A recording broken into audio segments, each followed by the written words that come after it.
lavo el pañuelo, saber quisieras, me lo ha lavado una serrana en el río de Atocha que corre el agua, unas me lavan. Gracias a todas y a todos por estar aquí en este acto que organizamos desde la Asociación Cultural Hacenderas.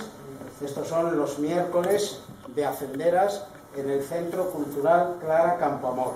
Los terceros miércoles de cada mes tenemos previsto tener aquí una actividad cultural, la Asociación Cultural Hacenderas, y os invitamos a asistir y a participar y a proponer, si queréis algún tema que os interese, pues también podría estar interesante. Seguiremos peleando una legislatura más, es la tercera, para que aquí realmente haya unas condiciones de centro sociocultural Clara Campoamor, que no las tiene, ni las ha tenido en esta legislatura, ni en la pasada, ni en la anterior. Pues que haya un proyector bien colocado, un micrófono, unas condiciones, unos gastos mínimos, una subvención, una programación, un responsable, una coordinación y una información después de lo que se ha hecho. O sea, algo normal. Pero de todo eso no hay nada, ya os digo, desde hace 9 años. Bueno, hoy queremos hablar de los colegios que se pusieron en lo que ahora es el distrito de Retiro, en concreto el barrio del Pacífico, lo que entonces era el distrito del Congreso, en este distrito, a partir de 1900.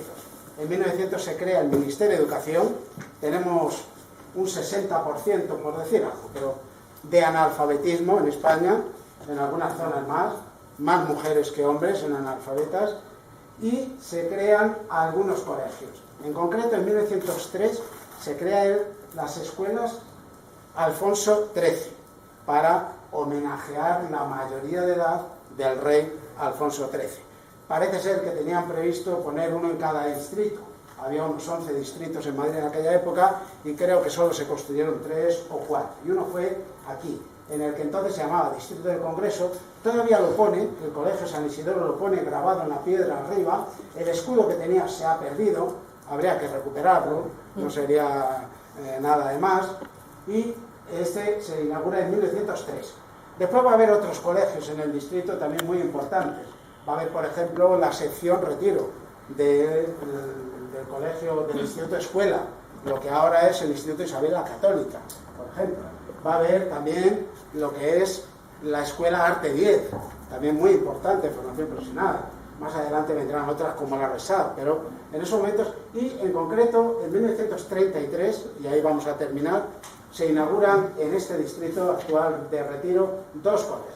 El Colegio Lope de Rueda, entonces denominado así, hoy se llama Nuestra Señora de la Almudena, y el Colegio 14 de Abril, que se iba a denominar Alcalá Niceto Zamora, o Niceto Alcalá Zamora mejor, pero que parece ser que el presidente de la República, don Niceto, decidió que no era interesante poner su nombre, sino que era mucho más apropiado recordar la fecha de la proclamación de la Segunda República Española, y así se llamó 14 de abril.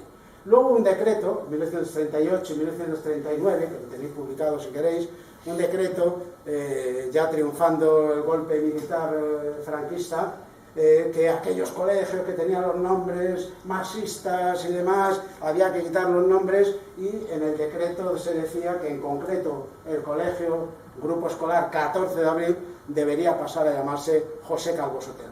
Algunos pensamos que esa orden ministerial del 38 y después la del 39, hoy en día, con la Ley de Memoria Democrática, había que anularlos. Había que anular los efectos de esas órdenes ministeriales y, por tanto, anular el nombre de José Calvo Sotelo, y que después, según la normativa vigente, el Consejo Escolar, la Comunidad de Madrid, la Consejería de Educación decidan, por las normas que tienen establecidas, qué nombre ponerle. Si quieren volver a ponerle José Calvo Sotelo, pues bueno, si quieren poner otro, pero habría que anular la orden ministerial de eso. Bueno, hoy teníamos previsto que vinieran 2 compañeros, Ana de la Fundación Ángel Llorca y Carlos de la plataforma Calles Dignas Justa Freire, pero bueno, me han llamado por teléfono y me han dicho, no sé, tiene un problema. Bueno, sabéis que no está muy bien indicado este centro. Algunos hemos dado la primera vez que vinimos 8 vueltas al edificio y casi nos mareamos. Ayer se aprobó en el pleno que pusieran más luces. Fenomenal, bueno, pues algo. Y por la iluminación. Bueno, pues me han dicho que llegarán tarde, entonces mientras tanto, pues no sé, hablaremos un poquito, entretendremos el tiempo y no sé, deciros que la Fundación Ángel Llorca tiene un material muy bueno que luego veremos publicado en sus redes, en concreto algunos vídeos, un vídeo sobre Estrella Cortich, que fue la directora del Lope de Rueda durante esos años 34, 35 y 36, también otro sobre Justa Freire. Justa Freire fue maestra en el colegio Alfonso XIII, 1919-1920, luego se va a Cuatro Caminos con Ángel Llorca y luego es nombrada directora del Alfredo Calderón. Luego termina en la cárcel con las 13 rosas y demás, la depuran, no le dejan dar clases, termina dando clases en el Instituto Británico, en el Colegio Británico, y ahora estamos peleando porque se quite el nombre de la calle Millán Astray y se vuelva a poner el nombre que ya se puso, que ya estuvo puesto, de Justa Freire. Bueno, no sé, eso es lo que yo os podía decir. Vamos a esperar. Eran maestros muy comprometidos con la recuperación de esa memoria pedagógica, porque les ayudaba a reflexionar y a hacer las cosas mejor. No tanto a lo mejor por una idea de pervivir en el tiempo, pero ha pervivido en el tiempo gracias a eso. Y una de las cosas que también caracterizaban a Justa tenía que ver cómo se la definía. Decían que hacía de la amistad una religión, y gracias a esa religión que fue la amistad hemos tenido su legado, porque la amistad que la unió con Julia era su amiga en Casillas, su íntima amiga, que era la hija del médico de Casillas, mujer con la que se vino aquí, con la que compró su casa. Julia se casó, tuvo una familia, y esa familia y los hijos de Julia son ahora los ahijados de Justa Freire, y gracias a la amistad que Justa tuvo con Elisa López Velasco, toda esa cadena de religión amistosa es la que nos trajo a la fundación. ¿Por qué?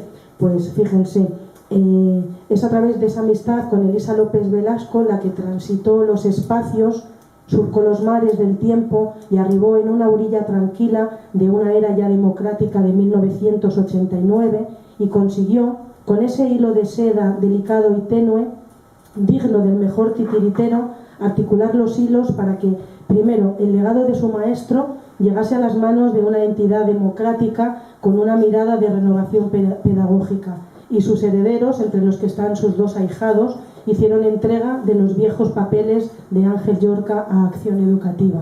Acción Educativa se pone en marcha en ese momento y hay un grupo que se pone a organizar todos esos viejos papeles que tienen el nombre, y no es hasta el año 2006 cuando se crea la Fundación Ángel Llorca.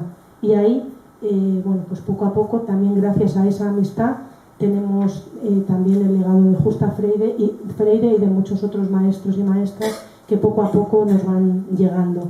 Entonces, creo que así podría valer por el tiempo que tenemos. Si quieren alguna cosa nos la van preguntando. Muchas gracias, Ana. Yo vengo en representación de la plataforma Calles Dignas, plataforma Justa Freire. Venimos desarrollando una tarea bastante de hormiguita, digamos, ¿no? De reivindicar la memoria de calles y de lugares que en muchos casos tienen relación con la historia de la educación en la Segunda República. De lo que vengo a hablar es de los grupos escolares del Distrito de Retiro, el actual Distrito de Retiro. Madrid, como saben ustedes, tiene ahora 21 distritos. En 1935, durante los años 30 de la Segunda República, tenía 10 distritos, y Retiro era un barrio del Distrito del Congreso.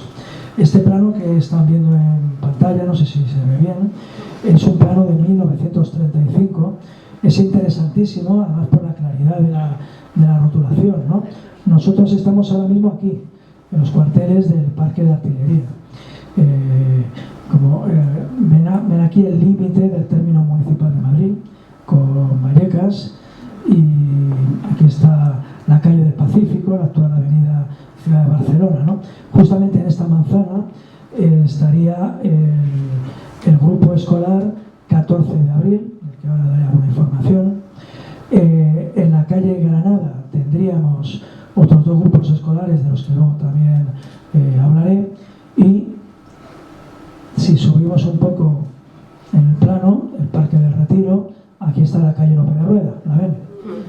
Aquí se construyó el grupo escolar Lope de Rueda, y algunos otros lugares que después les voy a ir presentando. Para que vean más claramente cómo el barrio de Retiro, formaba parte del distrito del Congreso, en este otro esquema lo pueden ver más claramente. No sé si se distingue bien desde allí, ¿lo ven? El número 5 correspondería al distrito del Congreso, y dentro del distrito del Congreso el barrio de Retiro. Y hay otro esquema en el que todavía creo que les va a ayudar para visualizarlo mejor. Es un esquema donde se ve claramente cómo los límites del distrito del Congreso eran la calle de Alcalá y la calle de Atocha. El distrito obviamente debe su nombre a que dentro del distrito estaba el Congreso de los Diputados en la carrera de San Jerónimo. Retiro, como ven, era un barrio del distrito de Congreso. En este otro documento del Ayuntamiento de Madrid, un documento de 1931, por cierto, como curiosidad, aunque seguro que lo sabrán, siempre que vean un escudo del Ayuntamiento de Madrid con la corona mural, con las 4 almenas, es el escudo del Ayuntamiento de Madrid durante la Segunda República. Hay edificios en Madrid que milagrosamente lo conservan. Y hay un lugar, por ejemplo, que a mí me resulta increíble que se mantenga y ojalá se siga manteniendo, que es en la propia estación de Atocha. La parte frontal de la estación de Atocha antigua tiene el escudo con la corona mural. Este documento, que es un directorio de todos los servicios del Ayuntamiento en 1931, aquí tenemos 5º distrito, los nombres de los... es curioso ver cómo vienen los nombres aquí de los lugares, pero hay un directorio con nombres personales donde vienen también los domicilios de las personas en este mismo documento, ¿no? Aquí aparecen los barrios: Alameda, Cañizares, Cervantes, Florida Blanca, Gutenberg, Plaza de Toros, Príncipe, Retiro, San Carlos y Santa María. Luego queda claro que el actual distrito de Retiro era un barrio del distrito del Congreso. Y en este distrito del Congreso, ¿qué grupos escolares había? Bueno, pues aquí tenemos otra fuente primaria, en este caso de 1935, relación de escuelas y grupos escolares municipales y nacionales clasificados por distritos. Y si nos vamos al distrito del Congreso, pues aquí tenemos la relación completa. Claro, aquí aparecen algunos grupos escolares que ahora pertenecen al distrito al barrio de Salamanca, que era el antiguo distrito de Buenavista, y otros que no serían propiamente del barrio de Retiro, ¿no? Pero aquí tenemos los que nos interesan. El Montesinos, aunque aquí aparezca en singular, en la calle Fuenterrabía 15, bien, incluso el teléfono, por si alguien quisiera llamar. Estos números, el significado que tienen es el número de aulas o de clases para niños y para niñas. En el caso del Montesino, ven ustedes aquí, 6 para niños, 1 de niñas, 3 de párvulos y 1 de maternales, en total 11 unidades. También tenía comedor, ropero, biblioteca y clases de mecanografía. El Francisco de Quevedo, también en su barrio, en la calle Granada 12, que es actualmente el CEIP Francisco de Quevedo, que hay el debate, que seguro de esto hay personas que aquí nos pueden hablar mucho mejor, reivindicando el nombre de, si no recuerdo mal, Jean Laurent, un fotógrafo francés del siglo XIX. Es ese edificio. El Jaime Balmes, en Granada 32, que ahora ya no se conserva ese edificio escolar, y aquí tienen el Lope de Rueda, en la calle Lope de Rueda número 30, con 4 unidades para niños, 4 para niñas, 2 de párvulos, en total 10 unidades. Aquí hay que hacer una salvedad importante. Cuando veamos estos números, tenemos que multiplicar por 50, porque la ratio en aquel tiempo, aquí creo que estamos algunas maestras, ¿verdad?, maestros. Ahora nos parece que una ratio 1,25 en primaria infantil, 1,30 en secundaria es una ratio excesiva. Bueno, pues ellos tenían una ratio de 1,50 sin PTs, sin ALs, sin adaptaciones curriculares de ningún tipo, sino, hablando coloquialmente, a pelo, maestra, maestro, con los 50 niños o niñas. Claro, multiplicando estos números por 50 nos saldría la capacidad de escolarización de cada grupo escolar. Y finalmente el más grande de todos ellos, el 14 de abril, en la calle Pacífico, número 79, con un total de 21 unidades, 11 para niños, 7 para niñas, 2 de párvulos, 1 para maternales, comedor, ducha, solarium, talleres, inspección médica y biblioteca. Además de los grupos escolares, en el Instituto de Congreso había las escuelas nacionales, o también llamadas unitarias. Este concepto es importante aclararlo. Los grupos escolares eran aquellos que albergaban una escuela graduada. Una escuela graduada era aquella que tenía los 6 niveles, los 6 grados, de 6 a 12 años, que eran los años de la educación primaria. Las escuelas unitarias o nacionales no llegaban a tener ese número de unidades, ahí lo pueden ver, ¿no? 3, 4, 2, y estaban generalmente en pisos. El Ayuntamiento de Madrid, además de edificios escolares, tenía un presupuesto para el arrendamiento de pisos en los que se ubicaban estas escuelas nacionales o escuelas unitarias a cargo de una maestra o de un maestro, uno por unidad, que se le llamaban propietarios de esa plaza, pero no había director ni directora. Director o directora era cuando pasaban ya a tener la categoría de escuela graduada. Y aquí podemos ir viendo algunas imágenes relativas a estos grupos escolares. Aquí tienen una foto del grupo escolar 14 de abril durante su construcción. Aquí pueden ver del diario Ahora una crónica del 12 de febrero de 1933, el día de su inauguración, el presidente de la República.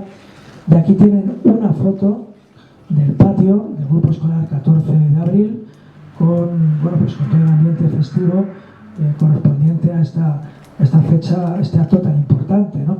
Aquí pueden distinguir, por ejemplo, a Bernardo Giner de los Ríos, don Vicente Zamora, Pedro Rico y otras autoridades del momento. Esto es, repito, he dicho 11 de febrero, me he equivocado, es 6 de noviembre de 1933. El director de este grupo escolar, aquí hay una referencia sobre él, fue Pablo Sancho Romero, de quien si tuviéramos más tiempo hablaríamos, pero es fácil encontrar información sobre él. Por cierto, aquí, y esto Antonio lo conoce, ¿verdad? Este documento, tenemos el carnet de maestra nacional de Justa Freire y tenemos también una fotografía de Estrella Cortich. Nos vamos a López de Rueda. Tenemos aquí también una fotografía de este grupo escolar construido también en el bienio reformista, ¿no? En 1933, es de los que se inauguraron en la primera tanda del día, este sí es del 11 de febrero del 33. De aquí tenemos una foto que nos relaciona a Estrella Cortich en su periodo en el que vivía en la residencia de señoritas. Del grupo escolar Montesinos, primero llamado Grupo Escolar Alfonso XIII y que ahora es el CEIP San Isidoro. Este grupo escolar es de los que se conocen como los grupos de la generación del aniversario, de la mayoría de edad de Alfonso XIII, 1903, que se construyeron con aquel motivo, ¿no?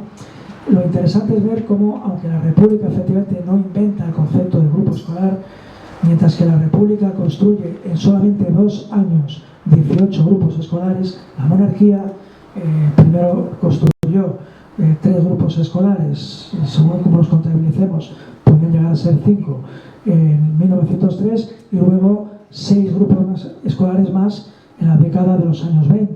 pero en cualquier caso la diferencia es incontestable, ¿no? 6 años, 6 grupos escolares en 8 años, en el caso de los que se construyen en la década de los 20, frente a 18 solamente en 2 años.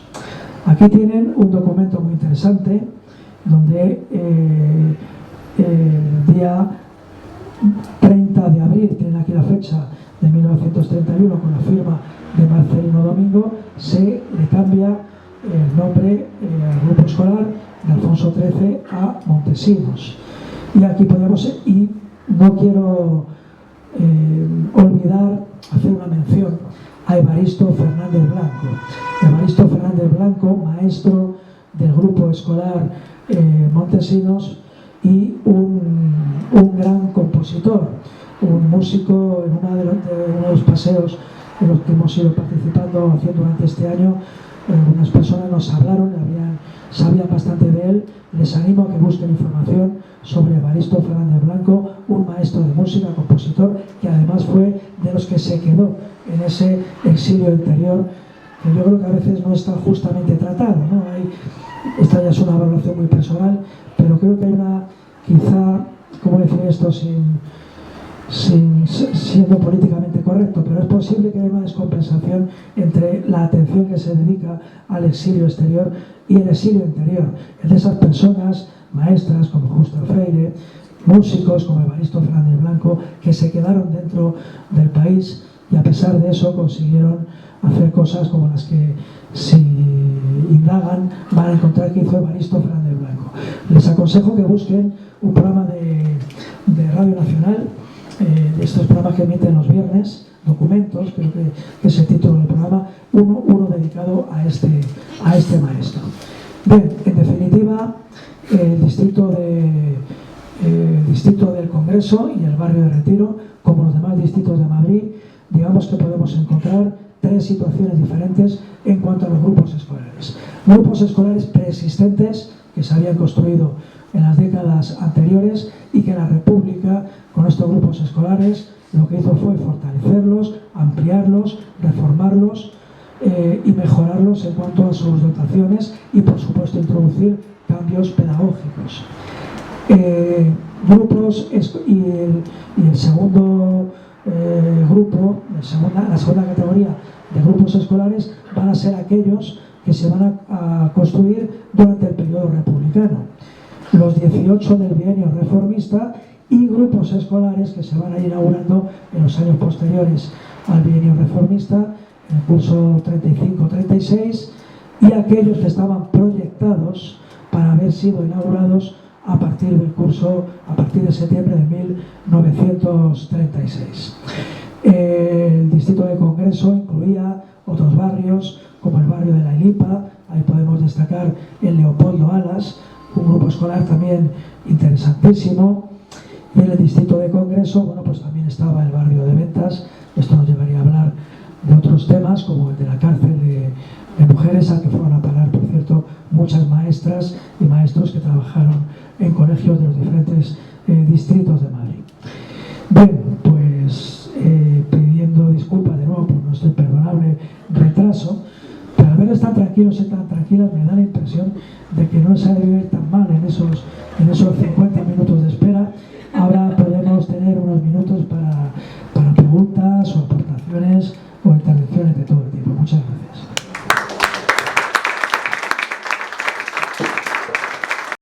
Tenía 2 preguntas muy rápidas. Una es en la fase cósmica. Durante la República, ¿qué pasaba con los centros escolares religiosos? ¿Existían? ¿No existían? ¿Qué pasaba? Pregunta al tema cósmico. Pregunta en el siglo XXI, como antes comentaba Antonio, que sería, yo me he quedado con vuestra intervención desde la perspectiva cósmica, que en la República teníais la preocupación por la instrucción pública, evidentemente, la ilusión y el impulso por la pedagogía, y que esto llegase además a la sociedad, a través de los propios niños, de los propios centros escolares. ¿Esto ocurre ahora? ¿Qué situación tenemos ahora que en el colectivo de maestras y de maestros, en esta democracia formal que estamos viviendo, realmente existe ese impulso y esta ilusión. Nada más, gracias. Bien, pues parece que tuviéramos esto preparado porque justamente estoy proyectando el diario de Cortes Constituyentes. La Constitución de 1931, la Constitución Republicana de 1931, hay dos artículos que son fundamentales, el 48 y el 26. El artículo 48 es el que establece que la escuela es única, que es estatal, que es responsabilidad exclusiva del Estado, que la enseñanza será laica, etcétera, etcétera, y establece con claridad que es responsabilidad exclusiva del Estado. Y el artículo 26 es el que estableció que las congregaciones religiosas no podían ejercer ni la industria, ni el comercio, ni la enseñanza. Eso ya está en el texto constitucional aprobado en diciembre del 31. Sin embargo, los centros religiosos siguieron abiertos en el 32, en el 33 y durante todo el periodo republicano. ¿Por qué? Porque la ley, en el ordenamiento constitucional, entonces era como ahora. Un principio constitucional requiere leyes orgánicas que desarrollen esos artículos. La ley de congregaciones, que se aprueba en el año 33, cuando iba a entrar en vigor, llega a entrar en vigor con un calendario de aplicación que se tenía que haber ejecutado entre noviembre del 33 y enero del 34. ¿Qué fue lo que sucedió? En noviembre del 33 son las segundas elecciones generales del periodo republicano, con el triunfo de la derecha o del centro derecha, según se quiera ver, ¿no?, de la CEDA, el Partido Radical de Alejandro Lerroux, y entonces la ley de congregaciones no se llega a aplicar. Ese calendario es, digamos, congelado. Eso lo que explica esa paradoja de una Constitución que establecía claramente que la educación tenía que ser laica y que las congregaciones religiosas no podían ser titulares de centros de enseñanza, que sí podían impartir enseñanzas religiosas, pero en sus instituciones, y sin embargo no fue así. No fue así por esto que estoy explicando, no hubo tiempo. Precisamente fue Rodolfo Llopis, de quien creo que hoy han oído hablar, fue Rodolfo Llopis quien defendió en el proceso constituyente, en las Cortes Constituyentes, en octubre, la redacción del artículo 48. En este documento aparece todavía como 46, pero finalmente fue el 48. Y ese debate en el proceso constituyente provocó la ruptura de las fuerzas políticas que habían estado en el 30, que habían firmado el Pacto de San Sebastián. Allí había fuerzas republicanas de derechas, como Unión Republicana y como alguna más, ¿no? El propio Alcalá Zamora, presidente del gobierno provisional, no aceptó la formulación de esa ley. Pero finalmente Llopis consiguió, y los que pensaban como él, que sí se pusiera la redacción netamente laica. Lo que pasa es que no se pudo llevar a cabo porque la ley de congregaciones se aprueba en el 33 y no llega a aplicarse. Y además aquí también hay una cuestión que tenemos que entender. Si la República tenía que dotar de plazas escolares a todas las niñas y niños que no estaban escolarizados, calcular que se consideraba que hacía falta construir 27.000 escuelas, no se podía al mismo tiempo desescolarizar a todos los que estaban en centros de congregaciones religiosas. Luego también había una razón, digamos, que llevaba a no poder aplicar tan rápidamente, pero claro que estaba en el proyecto constitucional. Y yo creo, cada vez estoy más convencido, que una de las razones de la sublevación de julio del 36 fue que con el triunfo del Frente Popular en las elecciones de febrero, a partir de septiembre del 36 sí que se hubiera aplicado la ley de congregaciones. De hecho, Marcelino Domingo pidió a las inspecciones provinciales en mayo del 36 relaciones de todos los centros religiosos para cerrarlos. Eso hubiera ocurrido a partir de septiembre del 36. La segunda pregunta no me atrevo a entrar en ella porque sería entrar en un debate tremendo sobre la situación de la educación actualmente.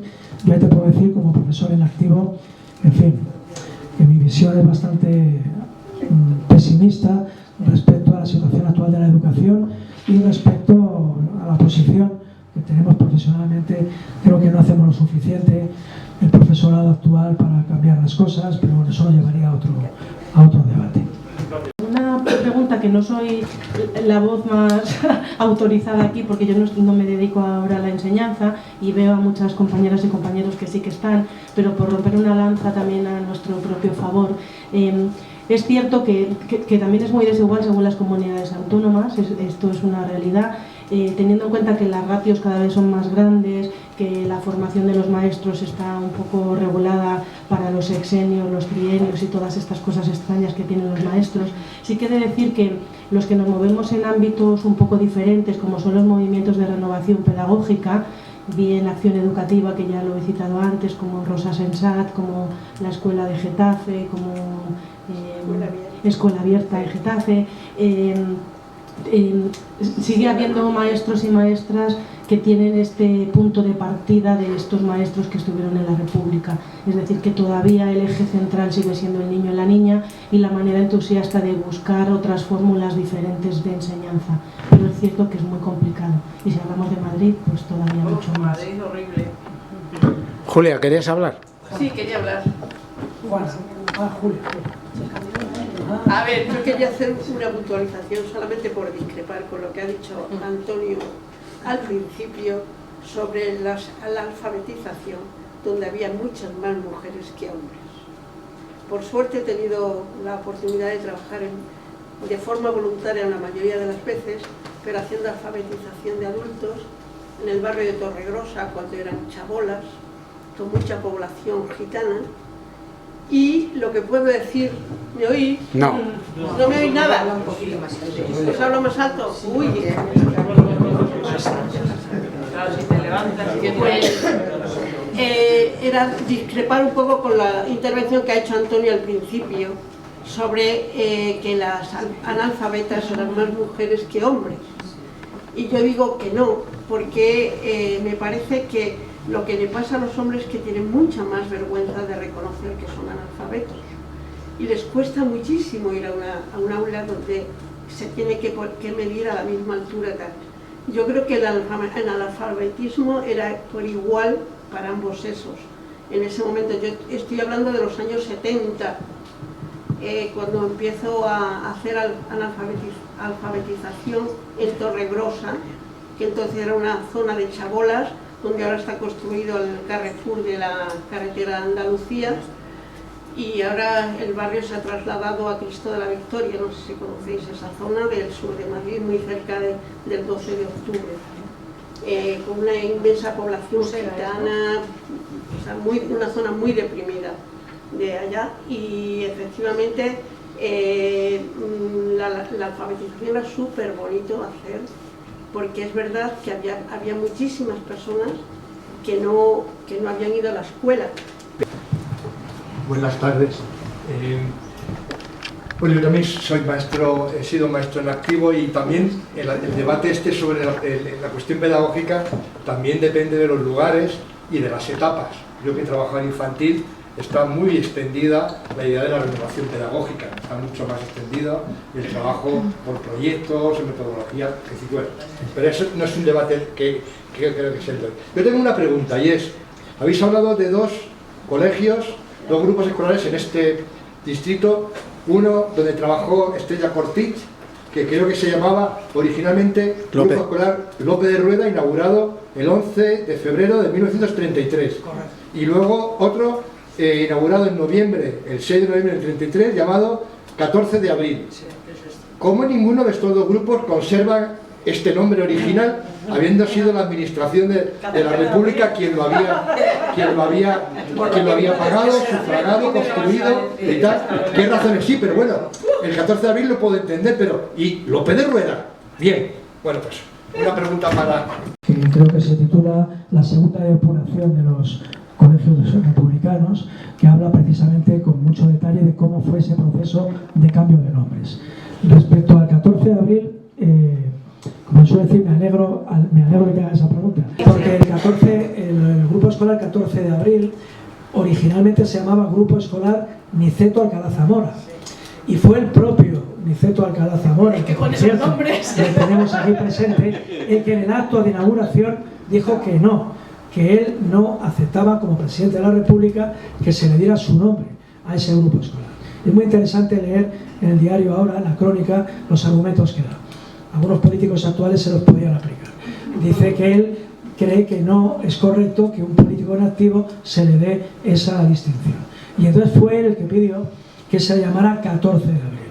Lo que pasa es que los documentos de la época es curioso porque hay documentos oficiales en los que sigue apareciendo como Alcalá Zamora. Por ejemplo, en el listado, los colegios entonces como ahora eran colegios electorales. En las elecciones de noviembre del 33 todavía aparece como Alcalá Zamora, pero fue el grupo escolar 14 de abril, que obviamente no iba a mantener ese nombre después del 39, ¿no? Cuando se le inaugura como Colegio Nacional, no sé si al principio Grupo Escolar o Colegio Nacional, José Calvo Sotelo, que es como se sigue llamando actualmente. El Lope de Rueda efectivamente es más difícil de comprender, ¿no? Pero Lope de Rueda tampoco pasó el filtro y pasó a llamarse Nuestra Señora de la Almudena. No sé si antes tuvo un nombre intermedio entre Lope de Rueda y Nuestra Señora de la Almudena. Es muy curioso ver el tema de los nombres. El Alfredo Calderón también dejó de llamarse Alfredo Calderón y pasó a llamarse, como se sigue llamando ahora, Padre Poveda. Afortunadamente hay algunos que sí mantienen el nombre. Por ejemplo, el Pi Margal, que antes se ha nombrado, donde justo estuvo haciendo una suplencia muy breve, cuando se llamaba Escuela Modelo, Grupo Escolar Pi Margal, pasó a llamarse General Sanjurjo. Pero bueno, hay algunos grupos escolares que mantienen su nombre. Es muy interesante también ver, por ejemplo, lo que sucedió con el Grupo Escolar Miguel de Unamuno, con los cambios de nombre que tuvo, incluso durante la propia guerra. Ahí fueron las autoridades republicanas las que le quitaron el nombre por la traición de Unamuno a la República y le pusieron el nombre de Jean Jaurès, uno de los referentes del socialismo europeo, ¿no? Y del laicismo. Y ahora que digo laicismo, para no salir de aquí todos, en fin, tan pesimistas, quiero decir que trabajo en un colegio, en el Colegio Lourdes, curiosamente un colegio concertado pero laico. Es decir, que hay excepciones. En Madrid hay algunos colegios que sí son colegios laicos, pocos, pero algunos sí lo somos. Bueno, si no hay más preguntas, le damos las gracias. Sí, el Palacio Valdés que está ahí en la calle del Prado, porque no pertenece. Sí, es el distrito de Llano Retiro. Ese grupo escolar que aparece en la relación que he mostrado antes Rumayor. Era el López Rumayor. Y es muy curiosa también la historia del nombre de ese colegio, porque era un filántropo, un empresario, que gracias a la aportación que hizo económica se pudo construir el que es ahora el Palacio Valdés. Se llegó a inaugurar, si no recuerdo mal, en la primavera del 36. Llegó a funcionar unos meses y luego ya empieza la guerra y después se le da el nombre de Palacio Valdés y se le quitó el nombre original. Pero pertenecía al distrito del Congreso, pero no al barrio de Retiro. Por eso no lo he incluido en la exposición. Darle las gracias a don Rodolfo Llopis y a doña Justa Freire y agradecerle con un librito también colaborando con la librería La Lumbre. Os animamos a que compréis y leáis y aprendáis un poquito. Y bueno, pues a lo mejor le apetece a doña Justa leer algo de Clara Campoamor.